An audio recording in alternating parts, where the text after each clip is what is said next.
Bonjour la France d'en face. Vous avez certainement vu ma vidéo sur N'Golo Kanté et la prononciation des noms africains dans les médias. D'ailleurs, big up à Grégoire Margoton qui fait l'effort.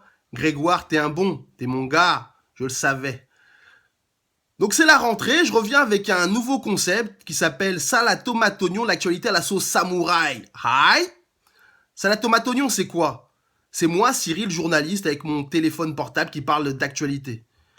Au rayon salade, en général, ce sera les inepties, les idioties, les mensonges qu'on nous sort régulièrement dans les médias. Au rayon tomate, ce sera plutôt pour ceux qui sont nés avant la honte, qui me font honte, qui vous font honte, qui font honte à la France. Et au rayon oignon, ce sera les choses qui me font pleurer, pleurer de rire ou pleurer de tristesse. Et pour cette première, j'ai décidé de parler de la prestation d'Éric Zemmour dans l'émission C'est à vous. Je ne sais pas si vous l'avez vu. En tout cas, moi, j'ai été faible et j'ai cliqué sur le lien qui traînait sur Internet. Je ne suis qu'un homme. Et donc, Éric Zemmour, dans cette émission, il est venu présenter donc son bouquin où il reprend toutes ses chroniques qu'il fait sur RTL. Et donc, c'est les chroniques qu'il a faites sous le quinquennat Hollande. En préface du bouquin, il y a tout un chapitre ou une cinquantaine de pages sur la question qui vous empêche de dormir la nuit. C'est l'islam est-il compatible avec la République? Oui, je sais que vous dormez pas et vous posez cette question tous les matins en vous réveillant. Sachez que vous allez l'entendre encore longtemps, au moins jusqu'à l'élection présidentielle, et même peut-être sous le quinquennat du prochain président. Eh ben, la salade de Zemmour, l'une des grosses salades lors de cette émission, c'est lorsqu'il nous a sorti que les musulmans donc devront choisir entre la France ou leur religion. Et qu'en gros, s'ils ne choisissaient pas du coup la France, on a bien compris, ils devaient quitter ce pays. D'ailleurs, pour lui, que des musulmans donnent des prénoms musulmans à leurs enfants, c'est déjà faire preuve d'un manque d'intégration, d'une non-volonté à s'intégrer. J'ai envie de dire à Eric, moi je m'appelle Cyril, mon pote s'appelle Karim, tu crois vraiment que nos problèmes, nos existences dans ce pays sont problématiques à cause de nos prénoms? S'il te plaît, va faire un tour sur le terrain, fais des vraies enquêtes de journalistes de terrain, plutôt que de nous sortir toujours tes mêmes trucs, tes références à 2 balles. Honnêtement, bosse un peu plus sur ces vraies questions qui te travaillent apparemment, et qui travaillent aussi beaucoup de nos concitoyens français. Donc ça, c'était pour la salade et pour la tomate. Quand on se retrouve face à Éric Zemmour est un animal médiatique, une bête de médias, un mec super bon, faut le reconnaître.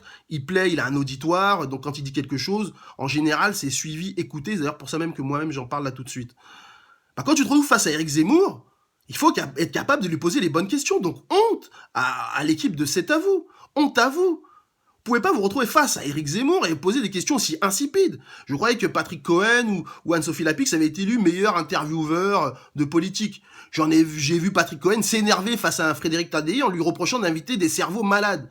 Mais quand il a un cerveau malade en face de lui, il ne fait rien de spécial pour spécialement justement le renvoyer dans les cordes. Si vous ne savez pas faire, invitez des contradicteurs de qualité qui maîtrisent le sujet. Tout le monde n'est pas capable de maîtriser tous les sujets, et encore moins l'islam, c'est un sujet compliqué, que même pour les musulmans, c'est complexe. Donc au fond, c'est pas un drame et c'est pas honteux de pas savoir le faire, mais invitez des gens qui peuvent le faire. Sinon, ça ne sert à rien d'inviter un Éric Zemmour. Il vous a mangé tout cru. Et en parlant de manger, j'ai envie de parler du cuisinier Abdel Alaoui qui est cuisiné dans l'émission, et on arrive à la tomate, à l'oignon. C'est pour ça que je suis un peu perdu, parce que ça m'a fait verser une larme devant mon écran. Abdel Alaoui est cuisinier de son état et il officie de temps en temps dans l'émission C'est à vous. Et ils ont pas mieux trouvé que le programmer le jour où Éric Zemmour est là, où Éric dit en gros que les gens qui portent son prénom à lui n'ont rien à faire dans ce pays. Moi, j'étais triste pour Abdel, le pauvre. J'ai compati, j'en avais justement mal au cœur. Donc si des gens connaissent Abdel, soutenez-le, parce qu'il a dû vivre une épreuve très compliquée. Je le voyais découper des légumes, certainement. J'imagine qu'au fond de lui, il avait envie de découper autre chose. Mais malheureusement, pour nous, les basanés, dans les médias, c'est compliqué. La place est toujours tendue, donc on sait que, en général, qui on croise comme basané autre dans ces chaînes de télé ou dans ces émissions, c'est la femme de ménage ou le vigile, en général, les agents de sécurité. Big up à eux, je ne les critique pas, au contraire, ils font les boulots que les autres ne veulent pas faire. Là, on est bien content de nous trouver, nous, les immigrés, ou en tout cas les enfants d'immigrés. Donc Abdel, big up, tout cœur avec toi, sois fort, et voilà, je compatis.